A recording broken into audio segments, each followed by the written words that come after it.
Hello guys, তোমরা সবাই কেমন আছো? তো এটা অনেক আগের ভিডিও আমি রেকর্ড করেছিলাম তোমাদের সাথে শেয়ার করার জন্য। সেদিন জিম থেকে এসে দেখি নিরামিষ রান্না হয়েছে ঘরে।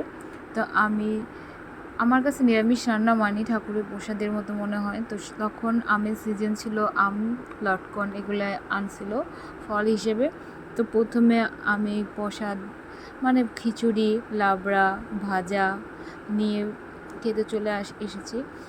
জিম করার পর প্রচুর ক্ষুধা লাগে, তখন মনে হয় যা সামনে আসে তাই খাই। তো তখন নিরামিষে তো আর প্রোটিন সেরকম খাওয়া যায় না, তো মা খিচুড়ি রান্না করেছিল, সেটাই খেয়েছিলাম।